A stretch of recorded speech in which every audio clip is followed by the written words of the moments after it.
हम लोग स्टार्ट करते हैं ऑर्गेनिक केमिस्ट्री। बिल्कुल ही क्रिस्प फॉर्म में आपको halo alkane and hello Aaron का रिवीजन होने वाला है। तो सबसे पहले देखते हैं method of preparation of halo alkane and hello arenes. तो देखा जाए ROH मतलब अल्कोहल को अगर हम लोग हैलाइड से रिएक्शन कराएंगे HX से और ZnCl2 के प्रेजेंस में, तो क्या बनेगा, X यहाँ पे लग जाएगा, OH हटा के X लगा देंगे, पानी बचेगा निकलेगा।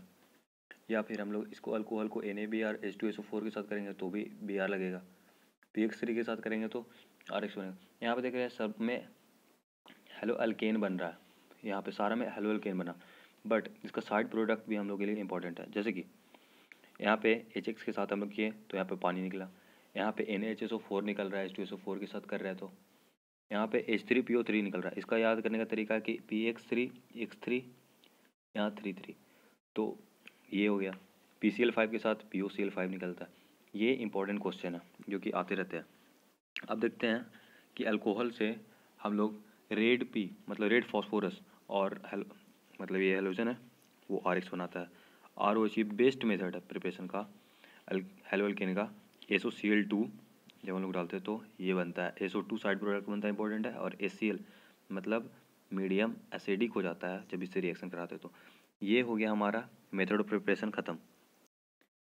और थोड़ा सा यहाँ पे Cl2 और UV मतलब UV रे से भी बनता है हेलो एल्केन, ये बेसिक है। तो अब देखते हैं हम लोग CH3 मतलब टॉलिन से X2 डालेंगे और Fe डार्क में मतलब अंधेरा में भी रिएक्शन हो जाता है। तो एक बार कहाँ लगेगा, ऑर्थो पे लगेगा, एक बार पैरा पे लगेगा। क्यों लगेगा, क्योंकि यहाँ पे इलेक्ट्रोफिलिक सब्स्टिट्यूशन रिएक्शन कराता है। मतलब CH3 क्या है, इलेक्ट्रॉन डोनेटिंग ग्रुप, जो कि इलेक्ट्रॉन डेंसिटी कहाँ कहाँ बढ़ाता है, ऑर्थो पे एंड पैरा पे, ना कि मेटा पे। मेटा पे ये नहीं बढ़ाता है। बस ये हम लोग को याद रखना है कि टॉलिन क्या देता है, कौन सा रिएक्शन, इलेक्ट्रोफिलिक सब्स्टिट्यूशन रिएक्शन। तो देखते हैं पहले जो नेमिंग रिएक्शन है उसको देख लेते हैं। तो सैंडमेयर रिएक्शन, सैंडमेयर रिएक्शन कहाँ से आता है, ये हम लोग को जानते हैं। ये एनिलीन है, ये NaNO2 प्लस HX, X कुछ भी हो सकता है, Cl बेसिकली हम लोग देखते हैं। तो डाइजोनियम साल्ट बना, उसमें हम लोग Cu2X2 डालें, इसी को सैंडमेयर रिएक्शन कहते हैं। N2Cl से ये बनता है और साइड प्रोडक्ट हमारा N2 मतलब नाइट्रोजन गैस स्टेबल होता है जो निकल जाता है। अब अल्कीन से हैलाइड वहाँ पे मिक्स किए तो एक जगह H और एक जगह X इसमें लग जाएगा। फिर Br2CCl4, Br2CCl4 को हम लोग टेस्ट ऑफ अनसेचुरेशन भी कहते हैं। जैसे कि यहाँ अनसेचुरेटेड कार्बन है तो यहाँ पे ब्रेक करेंगे तो एक Br लग गया। तो ये हो गया एक मेथड टेस्ट ऑफ अनसेचुरेशन का और यहाँ पे हेलो एल्केन भी बनाने का। अब इस कड़ी में हम लोग देख लेते हैं फिंकलस्टीन रिएक्शन। तो क्या है, वो हैलाइड चेंज होता है। जैसे कि X है यहाँ पे कुछ और Na है तो I लग जाएगा। तो ये फिंकलस्टीन, इसको स्पेशल नाम दिया गया फिंकलस्टीन। स्वार्ज रिएक्शन भी वैसा है कि AgF जब हम लोग रिएक्ट कराते हैं अल्काइल ब्रोमाइड से तो F लग जाता है यहाँ पे, तो इसका स्पेशल नेम है स्वार्ज रिएक्शन। अब हम लोग एक स्पेशल यहाँ पे मतलब केस है जो कि थोड़ा एक्सेप्शन जैसा है। जैसे डाइक्लोरोबेंजीन है तो इसका मेल्टिंग पॉइंट और बॉइलिंग पॉइंट का ऑर्डर अलग अलग है। तो मेल्टिंग पॉइंट का ऑर्डर है पैरा ऑर्थो मेटा। जैसे देखिए लोग एक ट्रिक इसका बता देता हूँ, MP मोस्ट पावरफुल प्लेयर ऐसे कुछ होता है। तो MPP मोस्ट पावरफुल प्लेयर, तो MP पॉम POM पॉम। अब BPOPM क्या है, M हमेशा लास्ट में होगा क्योंकि इलेक्ट्रोफिलिक सब्स्टिट्यूशन रिएक्शन जाता है बेंजीन, और PO में ही मतलब बदलना। तो फिर मेल्टिंग पॉइंट का सिर्फ याद रखो, ये अब खुद ब खुद याद हो जाएगा। अब हम लोग देख लेते हैं कि केमिकल रिएक्शन में क्या जाता है, इलेक्ट्रोफिलिक सब्स्टिट्यूशन रिएक्शन जाता था पहले, अब केमिकल रिएक्शन में न्यूक्लियोफिलिक सब्स्टिट्यूशन रिएक्शन जाता है। जैसे क्लोरोबेंजीन है तो NaOH के साथ रिएक्शन कराएं तो क्या Cl हटाएगा OH लगाएगा।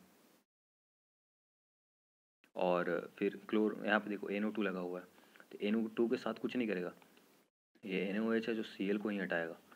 तो 443 केल्विन टेम्परेचर, ये सब याद रहना जरूरी है। और हम लोग देख लेते हैं इलेक्ट्रोफिलिक सब्स्टिट्यूशन रिएक्शन का कुछ एग्जांपल कि क्लोरीन है, क्लोरोबेंजीन है, तो यहाँ पर Cl2 लगाएंगे तो एक और Cl कहाँ लगेगा, मेटा पे। ये मेजर प्रोडक्ट मैं लिख रहा हूँ, ऑर्थो वाला माइनर रहेगा। और HNO3 से कराएंगे तो नाइट्रोजन ग्रुप कहाँ का लगेगा, 2 जगह लगेगा। देखो ये मेजर है, ये माइनर है। H2SO4 लगाएंगे तो SO3H लगता है, लेकिन यहाँ पे याद रखने वाली बात है कि SO3 हम लोग का एक्ट करता है एज अ इलेक्ट्रोफाइल, बिकॉज यहाँ पे इलेक्ट्रोफिलिक सब्स्टिट्यूशन रिएक्शन हो रही है। देखो यहाँ पे CH3 Cl के साथ रिएक्शन करवाए थे तो क्या बना था, CH3 इधर मेजर प्रोडक्ट ये है। अब देखो वुडजी रिएक्शन देख लो थोड़ा सा। वुडजी रिएक्शन क्या होता है, जैसे PHX है तो Na प्लस RX के, तो Na ड्राई इधर रहता है बेसिकली, RX, तो ये X और X हट जाते हैं और ये R और ये PH जुड़ जाते हैं, इसको वुडजी रिएक्शन कहेंगे। फिटिंग में क्या कहेंगे कि ये मतलब बेंजीन है, ये एक हटेगा और ऐसा ही एक और बेंजीन रहेगा, जैसे दो मैंने ले रखे हैं, तो ये ऐसे ही जुड़ जाएगा, तो ये फिटिक रिएक्शन हो गया। और इसका एक देख लो, क्लोरोबेंजीन के साथ क्या किया था, असाइल क्लोराइड का रिएक्शन कराया था तो RCOCl बन गया था। ये पूरी NCERT मैंने कवर कर दी है मात्र 6 मिनट में। तो ये चैप्टर आपका हो गया है और इससे बाहर हम नहीं आता है कुछ, थ्योरेटिकल कुछ आ सकते हैं लेकिन इतना ही ऑर्गेनिक है। Thank you.